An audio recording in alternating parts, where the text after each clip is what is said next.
This is the Ark of the Covenant, the great secret of Solomon's Temple. In our last episode, I left you at a Messianic congregation in San Antonio, Texas, where I was invited in to sit in on a meeting in which I was just an extra on the set. And it was a meeting that was planning the weekend event in which a doctor of Aramaic was coming in to speak that weekend.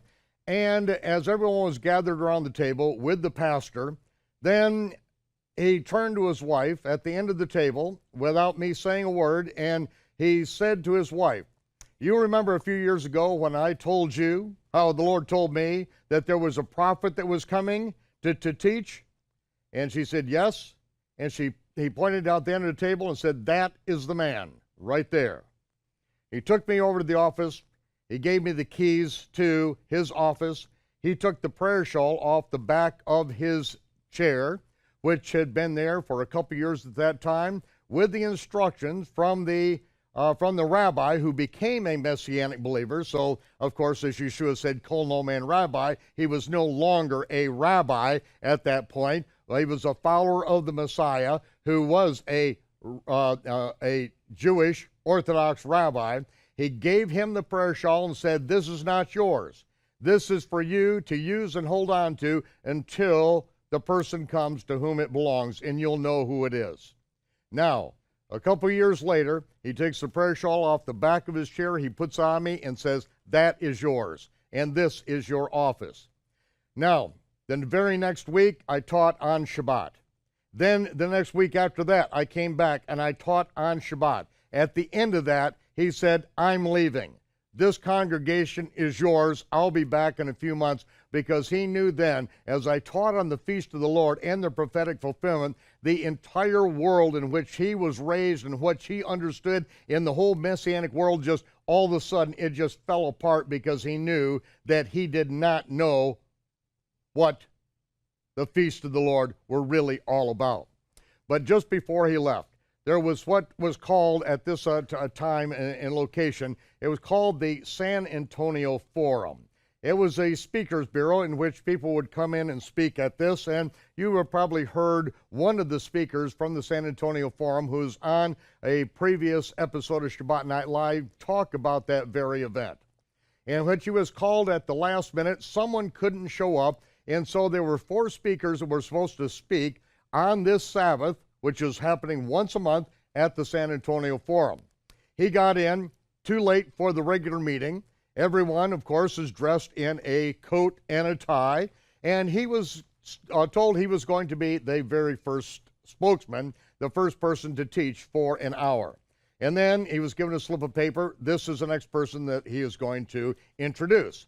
So he was standing up there and just finished up, and now he was introducing the next speaker, who was Michael Rood. Having never met me before, he started to speak, and so I began approaching the stage. Unlike everyone else, I was wearing a plaid shirt, I was wearing sandals without any socks and khaki slacks. I came up onto the stage, and he held the microphone away from me and said, "They don't feed the homeless until noontime, just sit down, and you're gonna learn something."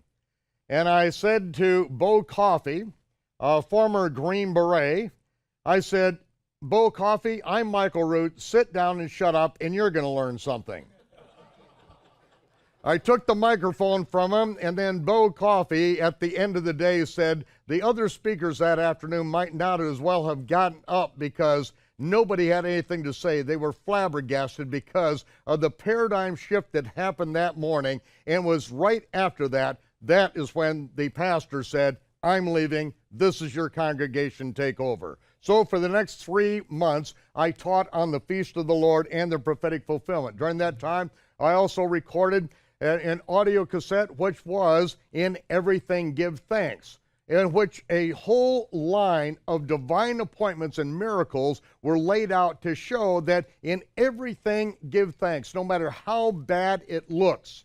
No matter when the wind gets knocked out of you and there is no hope, if in everything we give thanks, the Almighty is able to turn around even that which Satan has intended for evil, he will turn that around for good if you give thanks to him, realizing that he has the universe in his hands.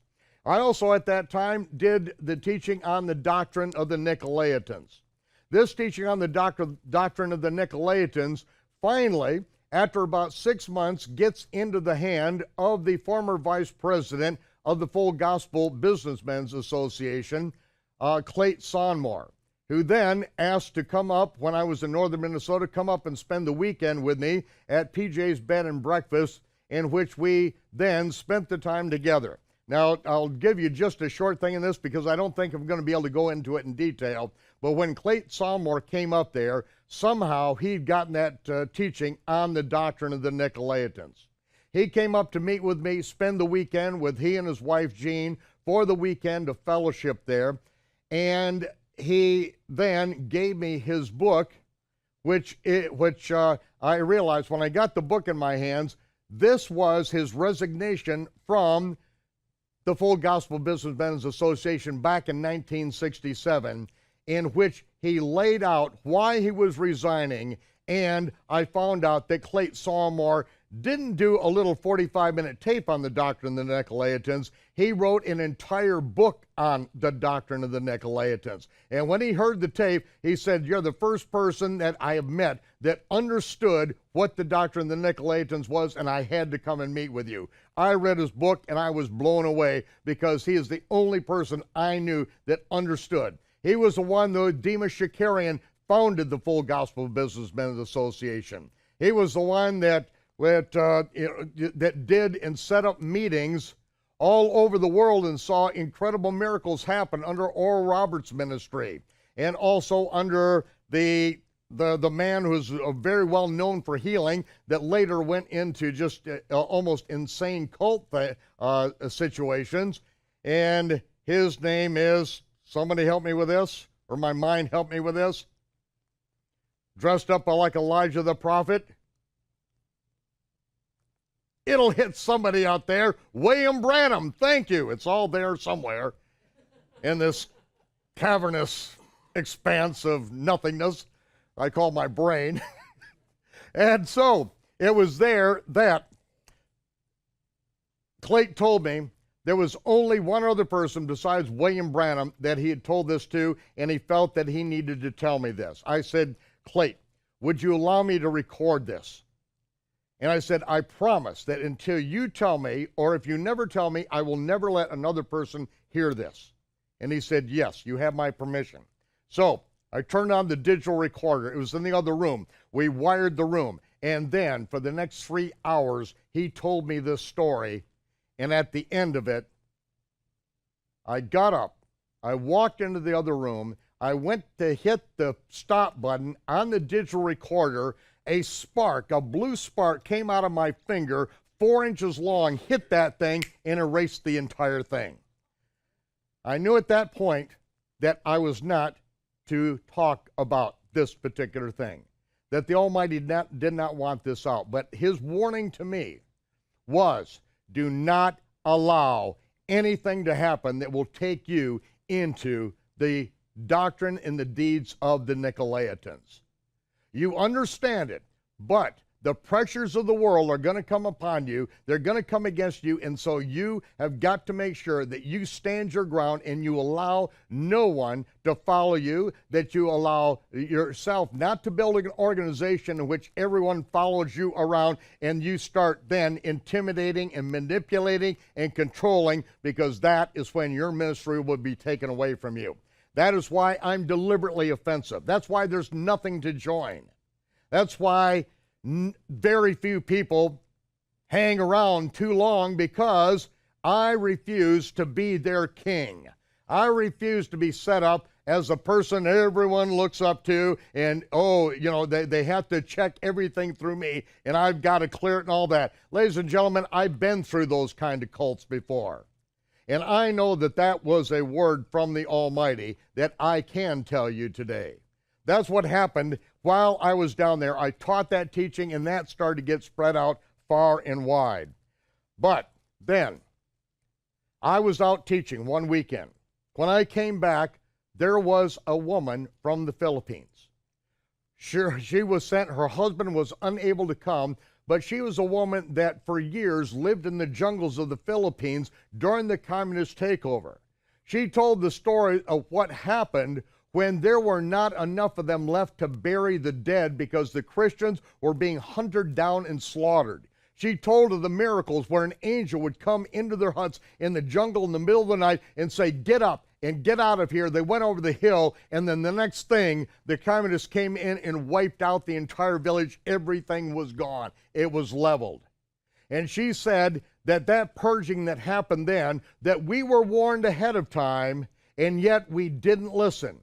I have been sent to America to say that judgment is coming upon America. That is the mission. That is why I've been sent. Her husband got stopped at the border, was not allowed to come in. She was allowed to come in, and so she brought the message. I sat in the lobby. This is after she taught, and I said, "Are you saying that judgment is coming if we don't repent, or judgment is coming?" She says, "Judgment is coming."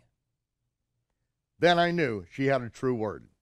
She was supposed to speak in Lubbock, Texas, and she was going to take a bus up there.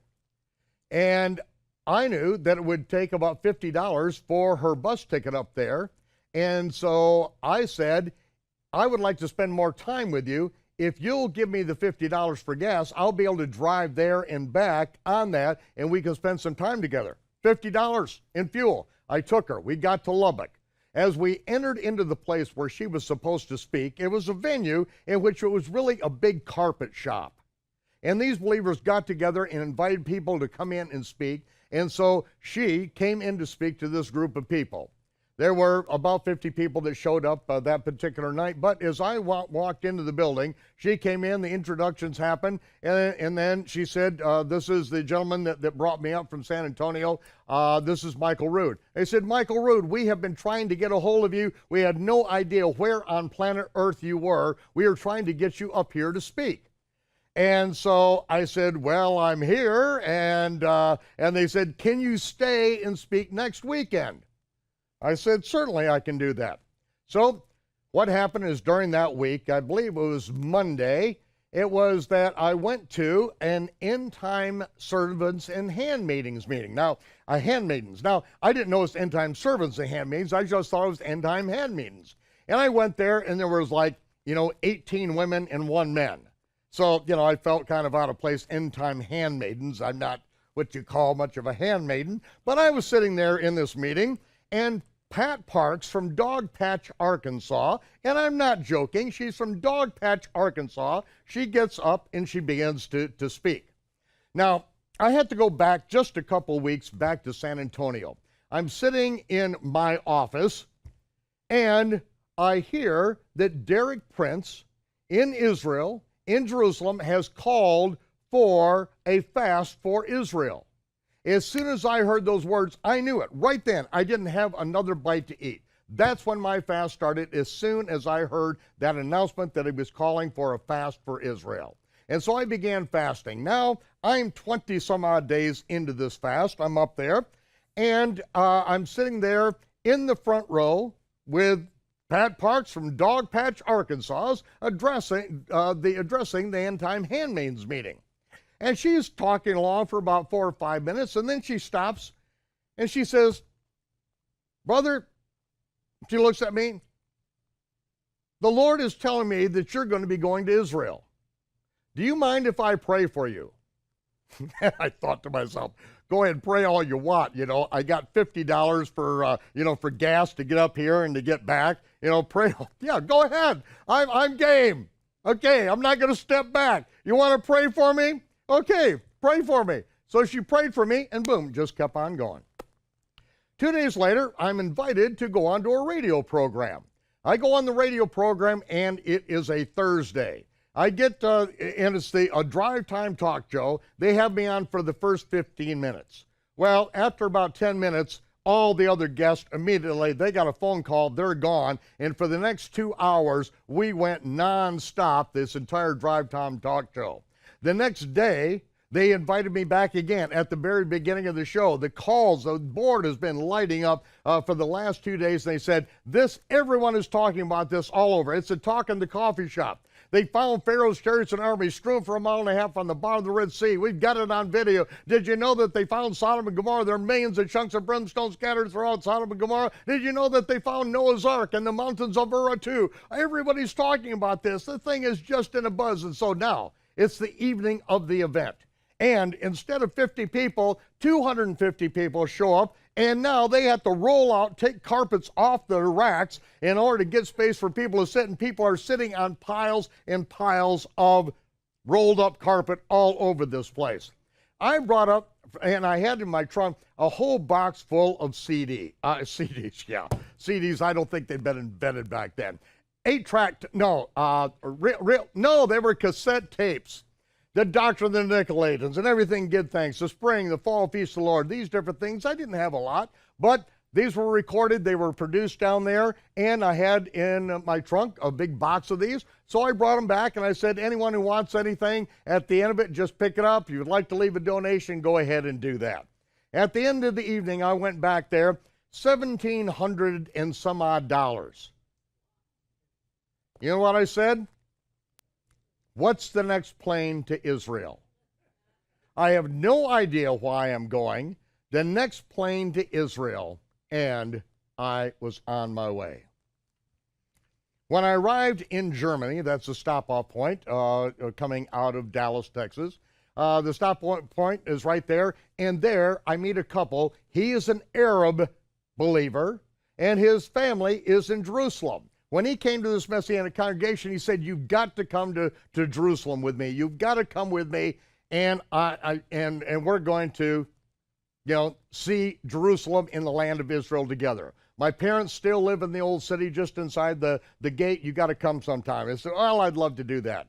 Now, 2 months later, I am getting ready to get on the next plane, and who is sitting in Germany? That man right there. I get on the plane with him. We arrive in Israel. We get a cheroot, which I had no idea how to get to Jerusalem from the airport. We get in the cheroot. We go right straight to his parents' place, and that is where I am to start the first day of the Feast of Tabernacles. I know that I'm not to fast during the feast, and so on my 35th day of the fast, that's when I stop. I was going to go 40 days, but I knew, you don't fast during the feast. And so that's where it all began, right there in the city gates of Jerusalem. Now, when you arrive, you have jet lag. You're up all night long, and so what am I doing? All night long, I'm walking around the ramparts, which is illegal to get up there, but I found out how to get up there. I'm walking around the old city of Jerusalem now. I'm looking for the place that Ron White described as far as where the Ark of the Covenant is. I'm going over the back walls of places. I know where the mean dogs are over by the Arab bus station. Every night I'm out there doing things that, you don't want to get caught doing. And yet nothing is adding up. Nothing's making sense. I'm trying to find these things, but I'm completely unfamiliar with the area. And so then I walked back into the city gate of Jerusalem in the afternoon, and I am going at a rather rapid speed. I would call it Montezuma's revenge, except maybe this is Ahmed's revenge. That I come in through the bustling gates of Jaffa Gate, and I'm actually staying now in Petra Hostel. Now, Petra Hostel is a very famous place. This is where General Allenby set up his headquarters when he took Jerusalem in 1917. In room 17 is where Herman Melville wrote Moby Dick. And so it's a wonderful place, except I'm staying up on the rooftop and there is no door even to this place. And I learned the hard way that you don't bring any good underwear to Israel with you, because when you hand wash it and hang it on the line, if it's good underwear, it's going to be gone. And in its place, you will find things that look like you would never even put on. A Bedouin who's never worn underwear, okay? So I go into the gate and I see this man dressed in a white jalabia, all white. And I go by him like a light. But as soon as I go by him, bam, it is in my mind. I have got to talk to this person. I run upstairs, and when I come back down, I know this so clearly that this is revelation from heaven, that I've got to speak to this man. I know when I come down, I'm immediately going to find him. I stand there right off King David Street and right in, where it curves to go up to the Armenian Quarter, and on the right is David Citadel right there.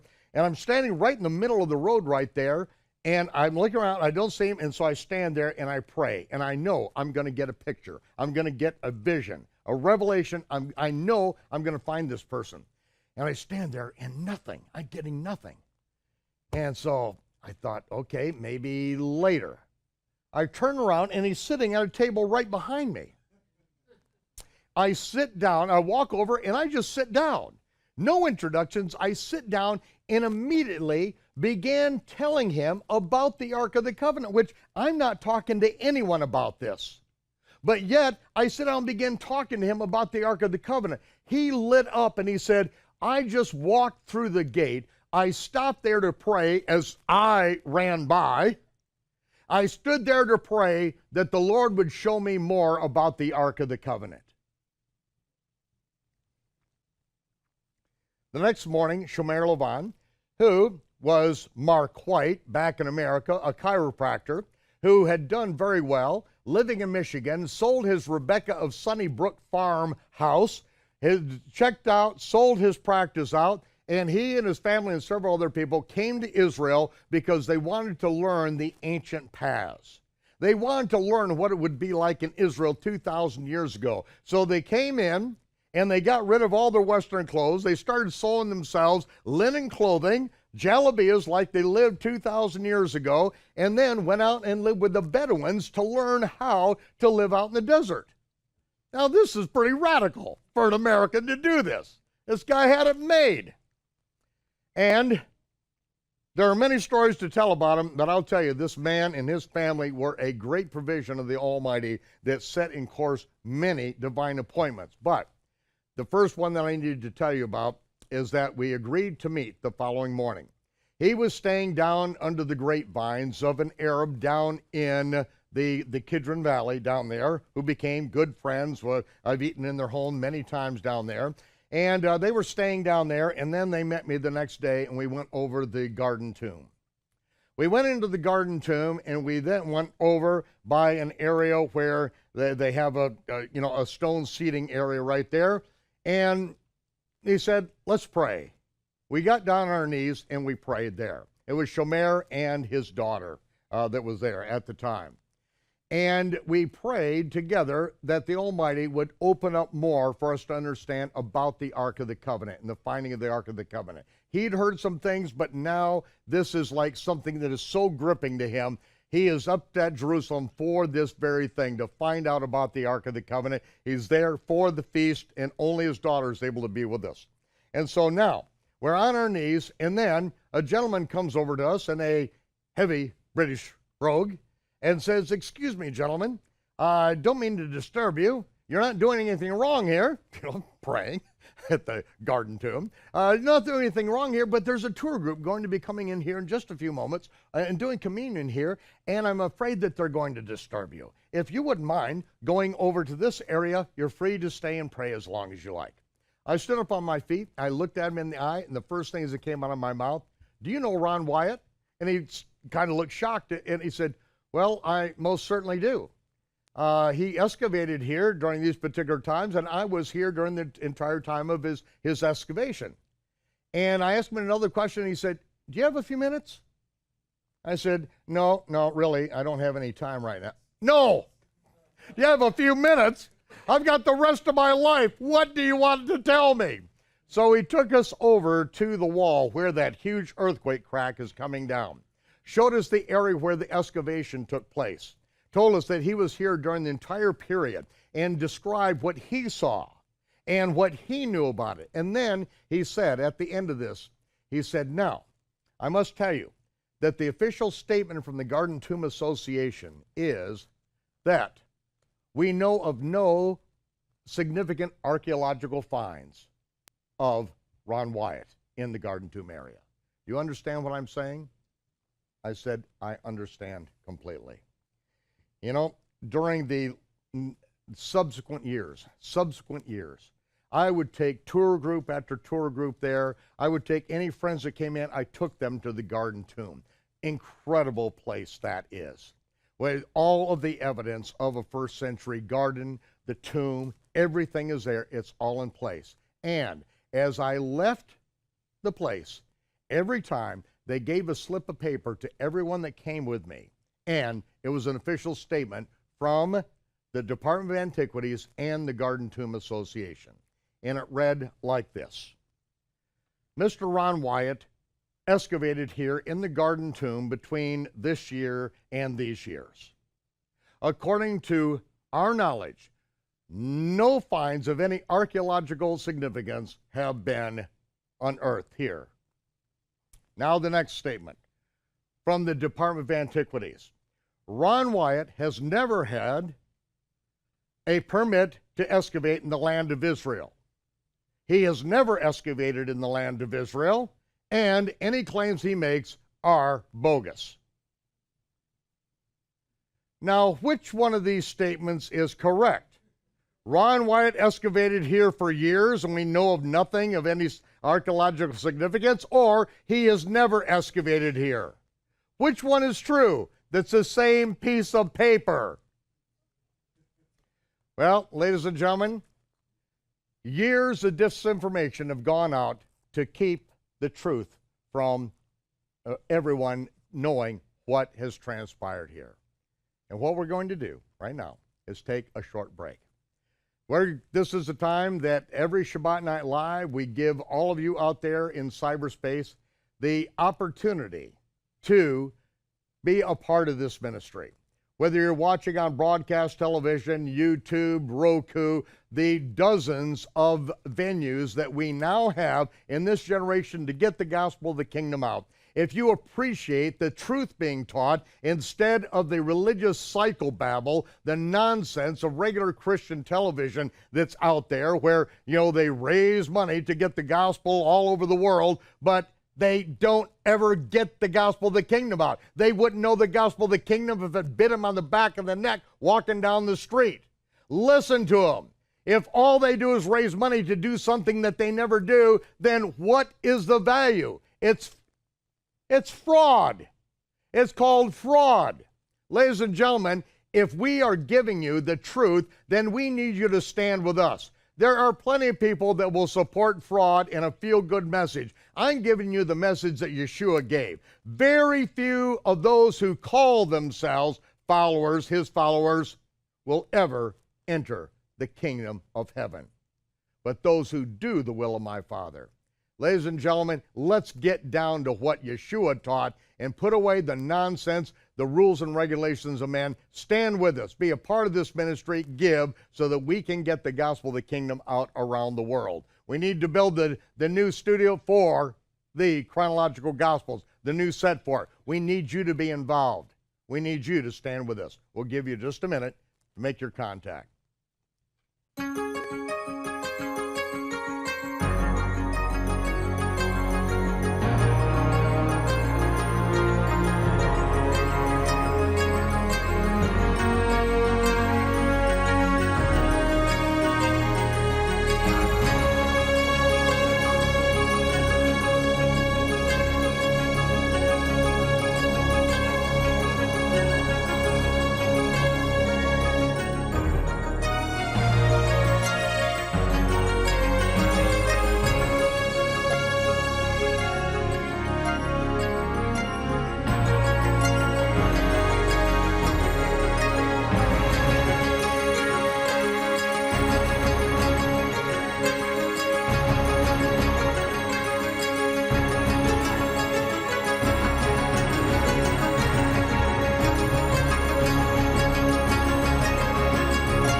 2 days after the Garden Tomb incident,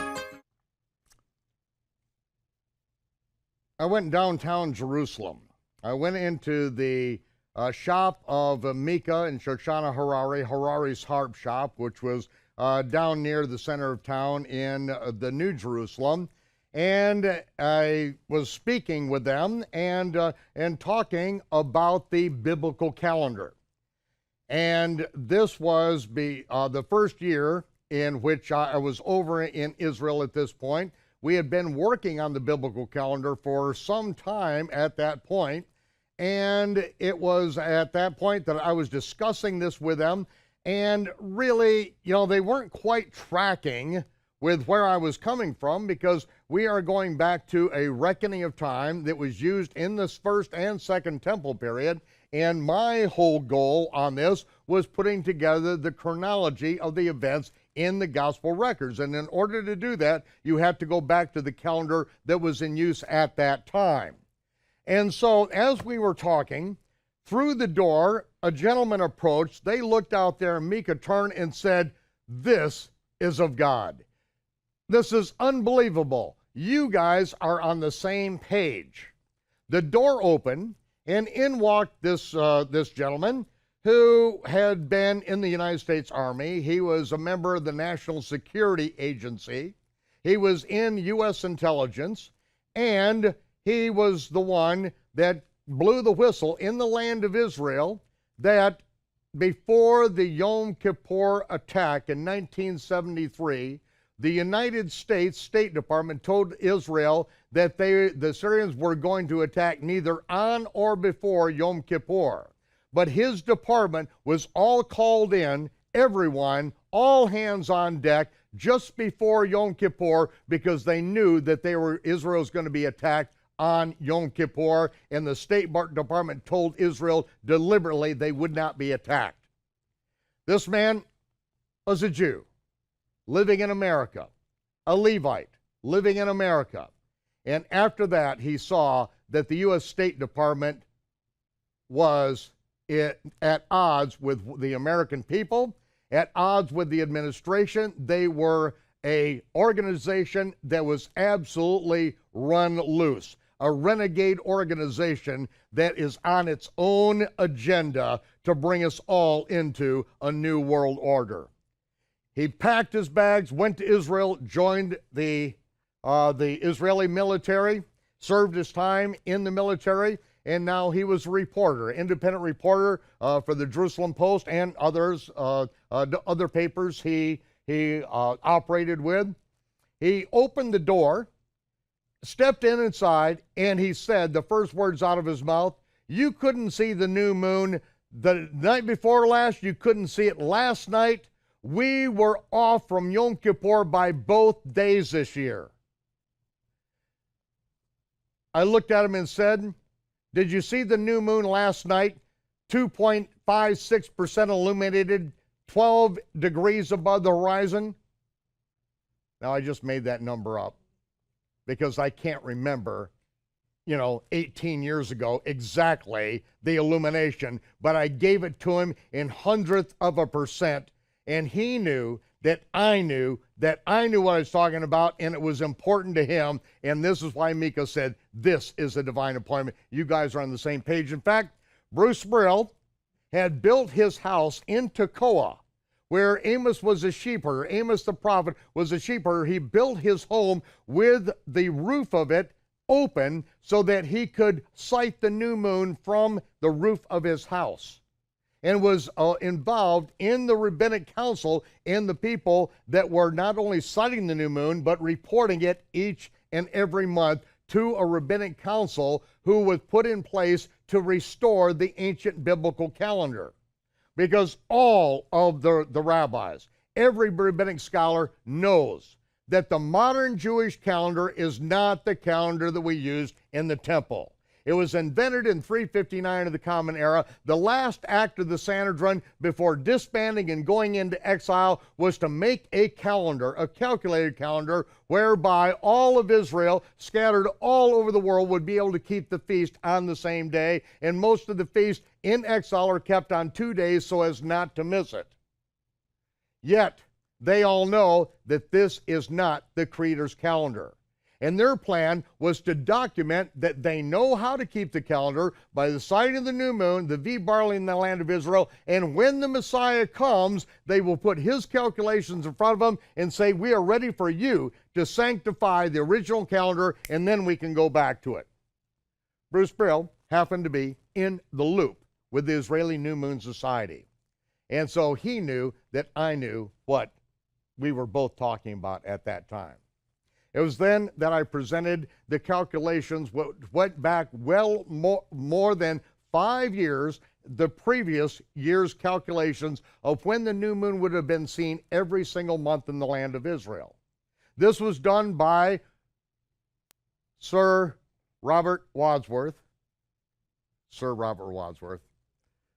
affectionately, the Starman, biblical astronomer extraordinaire, and he and I worked on this for months and months and months in the Two Harbors Theater, the very place that I will be going back to and doing a presentation in just, actually while this is being shown on Shabbat Night Live, we will be up there in northern Minnesota at that very place, the theater that I bought for $1. And now it belongs to somebody else, and they're inviting me to come back and to speak. Well, it was that very incident there in the land of Israel that we presented this information. Bruce Brill then checked it with the records of the rabbis going back 5 years and found that 5 years, not one single month was off. We called it on the exact day the new moon was seen in the land of Israel. The rabbis were flabbergasted. How could anybody do this? We are using mathematical calculations and logarithms that could never have been done before NASA put mirrors on the moon, shined mirrors off these mirrors for 10 years, ran the calculations through the crazy supercomputers, and now we are able to track the lunations of the moon at any given moment down to 0.001% of illumination and hundredths of a degree above the horizon, plotted from a 1 square meter in the middle of Jaffa Gate. A theoretical situation that we worked out, and they found that it was dead on. They were amazed. Bruce Brill wrote an article, appeared in the papers. Now things are starting to stir up in the land of Israel. And then I get invited the next year to the meeting of the Israeli New Moon Society, a group of ultra-Orthodox Jews. I'm the only Messianic Jew who's a member of the Israeli New Moon Society, because they know that we knew what we were doing when we did this. And that is for one reason, ladies and gentlemen. That's what the Messiah put me on, so that we would have the Gospels in chronological order. Everything fits. Of course, everyone's going to come up with a new this and new that, and all these Johnny-come-latelys didn't put the 40 years in. They just want their own pet theories to be true, and they try to trash things. Ladies and gentlemen, I have solved every apparent contradiction in the gospel records. It's all here, it all works, and it's all in order. You can have all your own theories you want all your life, but this is where it works. And why did we go for the calendar? Because that was the issue. But yet, it's not completed. A little while later, I get a message from Bruce Brill that one of the 7 original founders of the Temple Treasures Institute wanted to meet with me. The invite was for the middle of the night in his home. He wanted to talk about the Ark of the Covenant. They knew that Shlomo Goren said that he had been in the chamber. He'd seen the Ark. There's a lot of rumors out there. They've got to know what is real and what is not. They've heard that others were in the chamber, that Shlomo Goren didn't go in by himself, but they don't have any of the background on this. And they knew that somehow, through Bruce Brill, that I was hooked up somehow and knew something about this. And so the first time the invitation came, I didn't go, because I had heard a story in which someone attempted to make an announcement concerning the Ark of the Covenant. It was going to be a press conference, and when they got to him, the person was dead. He was shot in the head. So That's one of the reasons why I'm not going around Jerusalem talking openly about the Ark of the Covenant. And when I saw that man dressed in white, for me to sit down and immediately start talking about the Ark of the Covenant, even to me, I was kind of reticent to even acknowledge that I was opening my mouth saying something right out here in the streets of Jerusalem concerning this. Now, 6 months later, I got the invitation again, the next time I came back for the next feast. And this time I decided to go. Strangely enough, it's in the middle of the night. To get out to Tekoa, we are in Bruce Brill's van, in which he has sheets of steel lining the inside of the van. We're going through Arab villages, and he's been shot at several times. He's got an M16, and he's got a handgun strapped to his side all the time. That's how you have to live over there in that particular community. I get out there into the home of Eduardo Recanati. He's a professor of Hebrew law, Hebrew University, one of the 7 original founders of the Temple Treasures Institute. He welcomes us into his home. It's about 1 o'clock in the morning. I think it's a little strange that we go out there in the middle of the night, but this is when we go out there. And I'm not going to say anything that would put Eduardo in any way, in any risk on this. Because some of this he has spoken to some of his students in Israel and at Hebrew University, and so I know about some of these things. First of all, he starts out by saying the Temple Treasures Institute had to know if the Ark of the Covenant was in Ethiopia. And because there is a tradition that the Ark was moved by Solomon's son by way of the Queen of Sheba, and that he took the Ark of the Covenant down into Ethiopia. Now he said, it really is kind of a preposterous idea that Solomon's son could make a replica of the Ark so detailed that he could actually get into the Holy of Holies when the Almighty wasn't looking.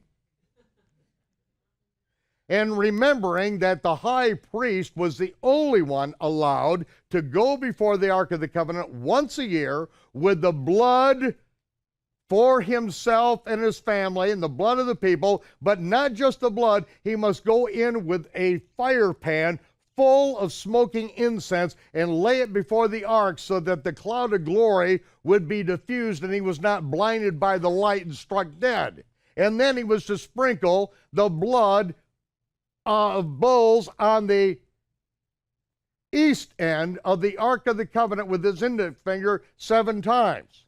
Now, seeing how the Almighty was so specific about that, to have the concept that Solomon's son was able to get in with a fake ark, put it in the Holy of Holies, and abscond with the real ark and take it down to Ethiopia, seemed like a ridiculous fairy tale to begin with. But we had to know. And so, he said they raised a great deal of money, and he was the one who was chosen to represent the state of Israel, the Temple Treasures Institute, and go down to Ethiopia and find out if the ark was there.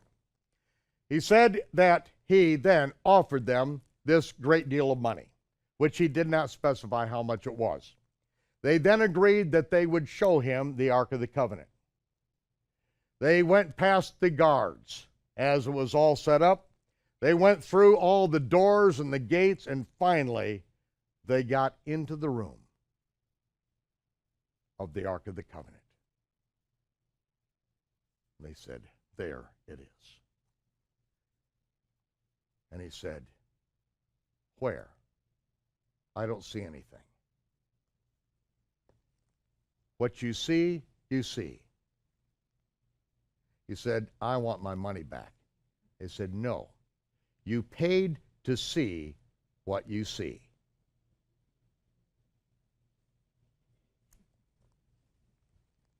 Now, Eduardo brings out some pictures, some photographs that were recently taken from the Temple Mount. I had heard about this phenomena that was taking place up on the Temple Mount, that the Arabs thought that somehow the Jews were undermining the Dome of the Rock because water was gushing into these cisterns up on the Temple Mount. Now, you don't get water to gush into man-made cisterns up on the top of a mountain. Water had to be diverted from the hills of Judea through these aqueducts all the way to the Temple Mount, and then through this whole system, then these ducts then dumped water into these cisterns, and these cisterns were there and used because of the copious amount of water that was needed for all the sacrifices and for cleaning off the Temple Mount. You've got the dung of bulls and goats and sheep and the blood and the urine and everything else. Everything has to be washed off down in the valley. It takes a lot of water when you're sacrificing on Passover, the second temple period, over 250,000 sheep for Passover, according to the estimation of Josephus. And he was a priest, and he was also a Pharisee. And he's giving this. And so, all of a sudden now, water is gushing into these cisterns, and the Arabs are pumping the water out. Right after the morning hours of prayer, they set up the pumps, they pump it all day long. Then the evening hour prayer, they break it down, and then they put it back up and pump it out all night. Basically, around the clock, they're pumping water out of these cisterns, and they think that somehow the Jews are doing this so that they will somehow collapse the Dome of the Rock. So, after quite a period, then they thought, maybe the water line that we put up on the Temple Mount, cutting across the Temple Mount, perhaps that ruptured. Maybe that's it. Because they couldn't figure out any other way. The Western Wall tunnel was dug. There's no evidence of any way that the Jews could get water to go into these cisterns up there. So what they did is they took away the paving stones and dug down to the water line. And starting back 75 yards across the Temple Mount, then I was looking at these photographs where they dug underneath and exposed the water line. And they got all the way up by the Dome of the Spirits, and then the water line all of a sudden diverted around these huge foundation stones. And Eduardo and the Temple Church Institute, they got up there with their cameras, they photographed this, and they said, we knew where the northern foundations of Solomon's temple were because they were exposed and the Arabs put flower boxes in. This is where they are, right over there. We knew where they were. We didn't know where the other foundation was. Now we know. And so with that cornerstone, everything could be measured exactly where it lie in place. And then he said, that stone, which is under the Dome of the Spirits, he drew it out. This is where it was in the Holy of Holies. That huge stone that the Arabs to this day have a superstition, and they tell stories of people who walked in and stood on that stone and have been struck dead, dropped dead right on the spot. Well, that sounds exciting.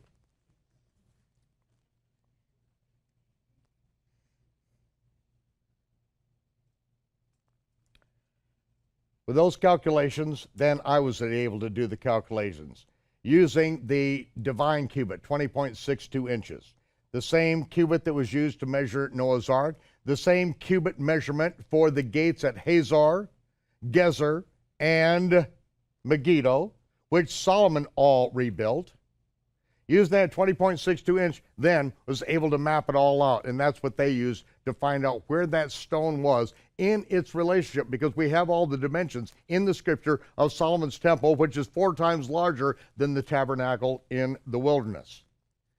And so now, with that information, I leave his house. The dawn is breaking as I leave. And the next day, I go up onto the Temple Mount. I then go into the Dome of the Spirits, and I go in there and stand on this rock that he said people have gone in there and they've died. So I figure I'll go in there and I'll test his theory. I went in there and I stood on that stone, and immediately Arabs who were in those huts over by those flower pots at the northern wall of Solomon's temple immediately came out and started yelling and screaming at me. get out of there, get out of there, in their broken English. They're yelling and screaming, and I stand there like, what? And then they come over, and they're standing out there, come out of there, do not stand there, come out of here. And I said, why, what is this? And they said, come out. And so I finally stepped out and said, I said, what is this? And he said, you can read about it in books, now leave. And so I leave. The next day I come back, and now I'm looking at all the other things that's going on. I'm seeing the pumps that are pumping the water out. So I take empty bottle up there, and I go over and get some of this, and it's dirty, filthy, just sewer water. I mean, it's so stinky. And they've got it running off the platform area down there, watering some trees. Well, it's not really watering trees, it's just running out there. And I said, why don't you move this over and water these olive trees up there? And they said, oh, good idea. And, but, I got this, the bottle full of water. I started walking over across the Temple Mount, and some of them saw me, what I was doing. And then I got surrounded by them, and they demanded, why do I have this water? Why were you on this stone? And so now it is almost a small riot taking place. And then 6 Israeli police come up there, and they arrest me. And they take me off the Temple Mount and guarding me all the way around, take me to the police department, where they interrogate me about this thing, and I'm making up one story after another. And finally, they let me go. And years ago, I think I put it in the Great Secret of Solomon's Temple, actually a picture of me in the police station and that bottle of water sitting behind the police officer there. But after a while, they let me go. They really arrested me for my own safety at that point. And then I came back later and actually was pacing off. I had shoes, I knew exactly how long they were, and I went in there and I started pacing it off, and that's the next time I got arrested. And so after that, I didn't go back up on the Temple Mount for several years. Now when we go up there, our tour group goes up in there and they stand in there, they walk all around. It's like no big deal today. And they don't come after me anymore. I try not looking like myself. And the guys that came after me are probably dead. They went in and stood on the stone or something. I don't know. But I found out that what Eduardo was saying was true. I could see those stones in a straight line exactly where the photograph was and where the water line went. I could see it all there, and so now I go back and I start diagramming. I start drawing all this stuff out. And then Eduardo calls me up and says that he wants to meet with me. Downtown Jerusalem. He picks the restaurant. Guido provided security. He picked the restaurant. And it was a Middle Eastern restaurant, a wonderful place. And they had a tablecloth of paper. And I like that. Those are the restaurants I choose. I like to eat at restaurants with paper tablecloths because I get my pen out and that's where I dream. That's where I draw. That's where I diagram. You go into my office and these tablecloths are pinned up on the wall. Some of them smell like Thai, some smell like Indian, some smell like fish. But, you know, it is a cacophony of odoriferous culinary delights from around the world that I make my notes on. However, we're sitting at the table, and Eduardo is continuing on concerning this stone, and that this is how Solomon built the temple in order to hide the Ark of the Covenant. Now, in the video, The Great Secret of Solomon's Temple, you're going to get much more detail because Eduardo shows from the Hebrew Scriptures that when Solomon dedicates the temple and the Ark of the Covenant is there, it fills the temple with his glory and with his smoke to where the priest couldn't even stand to be in that area because the cloud of glory and the smoke was so thick that Solomon's dedicatory on this, he uses 2 Hebrew words that are never used in the Scripture other than those places. And he says, where else do you find them? In the Zohar, this mysterious Jewish writings. And then he went on to explain what these words mean according to Jewish tradition. That Solomon built a house for the Ark of the Covenant on a higher level, a glorious place, and another place on a lower level for the Ark to remain forever, which he says doesn't mean what it means in English. It means an extremely long period of time. And he said this stone was part of an ancient elevator system to hide the Ark of the Covenant. And I sat there and I said, show me how it works. Show me everything you know how it works. Because I'd already done the diagram. I know where it is. I know how it all fits in here. How does it work at this point? And so he starts drawing it out, and everything he draws is Mickey Mouse. There's no mechanical brain here. Okay, professor of Hebrew law, I'll give it to you. Fluent in 7 languages, okay, but I know that mechanic doesn't work. I ripped off the tablecloth, I folded it up, I put it in my pocket, and then the next thing I knew, I had to go to Nuweiba, Egypt, to the crossing site, and then down to Cairo, Egypt, where the rest of the secret of Egyptian sand hydraulic technology finally unfolded to unlock the door. I'd like to close in prayer. Yivarechecha Yehovah v'yishmerecha. Yair Yehovah panav elecha v'yichonecha. Yisar Yehovah panav elecha v'yisem lecha shalom v'shem Yeshua HaMashiach Sar Shalom. Yehovah bless you and keep you. Yehovah make his face to shine upon you and be gracious unto you. Yehovah lift up his countenance upon you and give you peace. In the name of Yeshua, the Prince of Peace. Amen. Shabbat Shalom.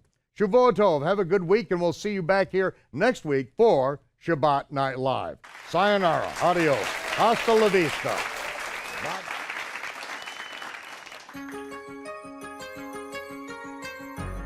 Ladies and gentlemen, it takes an extreme amount of energy, time, and money to make these broadcasts available, these teachings available to you and to those around the world. And we really need you to seriously stand with us on this very project that Yeshua put us on, to take the gospel of the kingdom that he taught to the entire world in the last days. The opportunity is there. With more than 30 people on staff just here in the United States to make these things available, it takes a lot of money. And if you appreciate the work that we're doing in reaching out to you around the world, please stand with us and stand with us today.